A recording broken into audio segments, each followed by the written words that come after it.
여러분 반갑습니다. 서목사의 말씀 창고의 서목사입니다. 오늘도 함께 말씀을 나누는 여러분들을 사랑하고 축복합니다. 구독과 좋아요를 눌러주세요. 여러분과 더 많은 나눔을 하기 원합니다. 오늘은 에베소서 2장 1절에서 7절 말씀입니다. 바울은 오늘 말씀을 통해서 우리의 본질이 무엇인지를 설명합니다. 우리의 본질을 바르게 알수록 주님의 은혜를 깊이 경험할 수 있기 때문입니다. 오늘 말씀을 통해서 우리의 본질을 알고 어떻게 구원받았는지를 기억하며 하나님의 은혜를 깊이 경험하는 여러분과 제가 되기를 축원합니다. 1절 말씀을 보면 여러분 또한 여러분의 허물과 죄로 죽은 사람들이었습니다 라고 되어 있습니다. 우리의 본질을 모르면 우리는 교만해집니다. 바울은 우리의 존재, 우리의 본질이 무엇인지를 설명하고 있습니다. 우리의 본질은 무엇일까요? 우리의 본질은 죄인입니다.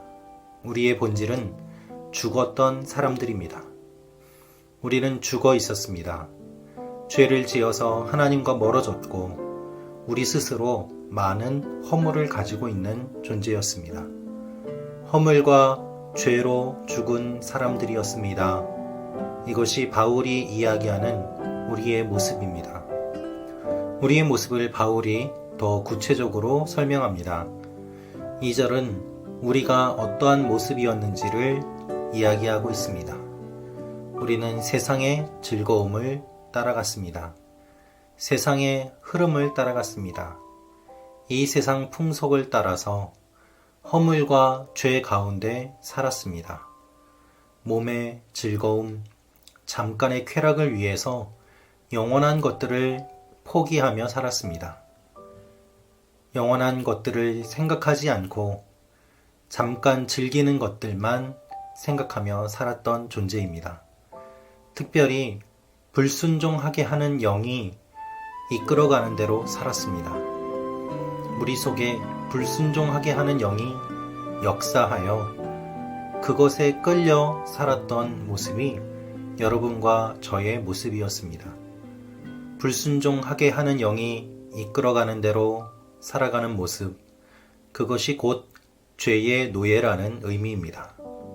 공중의 권세 잡은 자, 즉 사탄이 우리의 속에서 역사하여 우리를 하나님에게서 멀어지게 만들었습니다. 3절은 바울이 우리가 육체의 욕심에서 벗어날 수 없는 존재임을 이야기하고 있습니다. 죄의 특성은 무엇일까요? 죄의 특성은 자기 중심성입니다. 자기 마음대로 사는 것입니다. 마귀는 언제나 눈에 보이는 것에만 집중하게 해서 보이지 않는 세계에 대한 관심을 빼앗아갑니다. 눈에 보이는 것에만 집중하면서 잠깐의 기쁨만 집중하게 하면서 보이지 않는 더 깊은 즐거움과 영원에 대한 관심을 뺏어가는 것입니다. 우리는 태어날 때부터 진노의 자녀였습니다. 절망뿐이고 기대할 것이 없었습니다. 여러분은 여러분의 본질을 분명히 알고 계십니까? 기억하십시오. 우리는 처음부터 죄인입니다.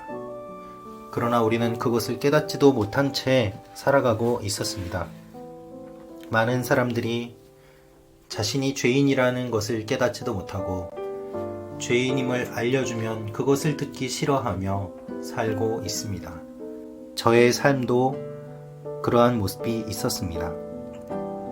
우리 모두가 그렇게 살아가고 있습니다. 그런데 이러한 우리들에게 어떠한 일이 일어났을까요?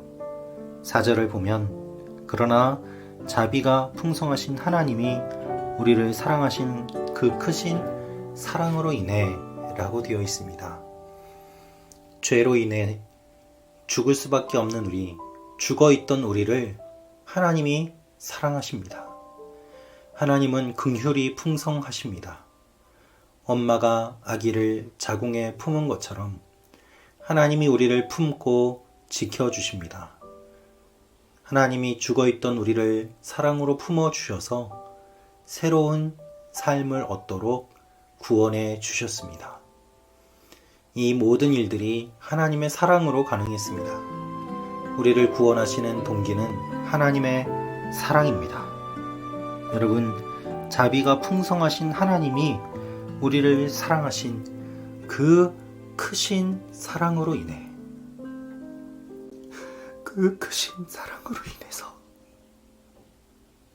그 놀라운 하나님의 사랑이 여러분과 저를 구원해 주신 것입니다. 이 사랑이 없었으면 그 누구도 구원받을 수 없습니다. 여러분, 주님은 여러분을 사랑하십니다. 죽기까지 사랑하십니다. 하나님이 죽기까지 사랑하시는 그 사랑을 가볍게 생각하지 마십시오.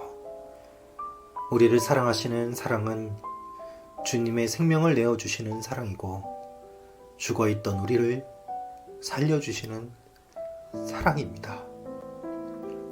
사도 바울이 그것을 경험하였고, 이 사랑을 경험한 수많은 믿음의 선배들이 우리 앞서가서 믿음의 길들을 걸어갔습니다. 5절을 보면 허물로 죽은 우리를 그리스도와 함께 살리셨습니다. 여러분은 은혜로 구원을 받은 것입니다. 라고 기록되어 있습니다.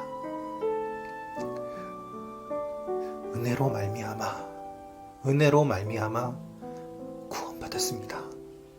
여러분, 살리시는 것은 하나님의 전적인 은혜입니다.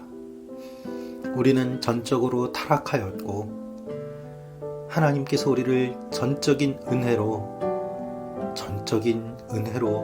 구원해 주셨습니다. 그것이 하나님의 놀라운 사랑입니다. 죽을 수밖에 없는 우리를 사랑하셔서 살아나게 하시고 살 수 있도록 도와주시고 하나님을 알게 하셨습니다.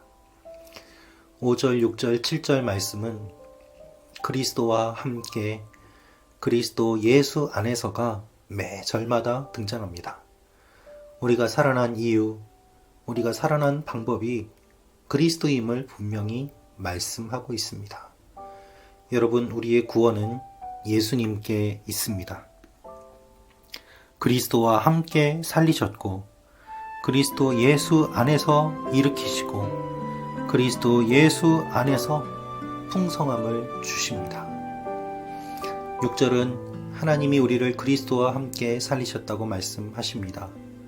주님이 부활하신 것처럼 죽어있는 우리를 살리시고, 그뿐 아니라 하늘의 권세까지 주셨습니다.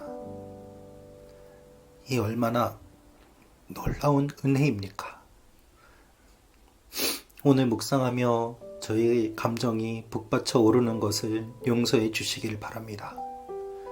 말씀을 묵상하며 눈물을 흘릴 수밖에 없는 이 놀라운 성령님의 만지심이 여러분에게도 동일하게 임하기를 기도합니다. 하나님의 구원은 간신히 얻는 구원이 아닙니다. 하나님의 구원은 하나님 보좌의 영광까지 주시는 구원입니다. 죄인으로 죽을 수밖에 없는 우리를 살려주시고 하나님 우편에 앉혀주셔서 하나님의 영광을 상속하는 상속자로 세워주셨습니다. 하나님은 바울 이후 믿는 모든 세대들을 그들에게 주시는 은혜를 주십니다. 하나님의 은혜는 풍성합니다. 하나님의 은혜는 모든 사람들에게 주시는 은혜입니다. 그러고도 넘칩니다. 이는 그리스도 예수 안에서 다가오는 모든 세대에게 하나님의 은혜가 지극히 풍성함을 보여주기 위한 것입니다. 여러분, 이 은혜가 여러분에게, 우리에게 주어졌음을 기억하시고 이 은혜를 풍성히 받아 누리시기를 축원합니다. 이 은혜를 묵상하십시오. 다른 무엇과도 바꿀 수 없는 예수 그리스도를 주신 하나님께서 오늘 하루도 여러분에게 놀라운 은혜를 베풀어 주실 것입니다. 죽기까지 사랑하시는 주님의 그 사랑, 그 사랑으로 오늘 하루를 살 수 있음을 다시 한번 고백합니다. 아버지 하나님, 오늘도 말씀을 묵상할 수 있게 하심을 감사합니다. 우리를 구원해 주신 그 사랑과 은혜에 우리가 무엇으로 어떻게 반응할 수 있겠습니까? 하나님 나라의 상속자로 삼아주신 그 은혜를 기억하며 그것에 합당한 삶을 살게 하여 주옵소서. 눈에 보이는 것에 절망하지 않게 하시고 하나님의 영광을 바라보며 이 땅에서도 승리하는 하나님의 사람들 되게 하여 주옵소서. 특별히 은혜를 모르고 은혜를 잊은 우리들을 불쌍히 여기시고 다시 한번 첫사랑을 회복시키시며 하나님의 은혜의 풍성함을 맛보아 아는 놀라운 역사가 있게 하여 주옵소서. 이 말씀을 함께 나누는 모든 분들에게 주님께서 갑절의 은혜를 베풀어 주실 것을 기도합니다. 예수님의 이름으로 기도합니다.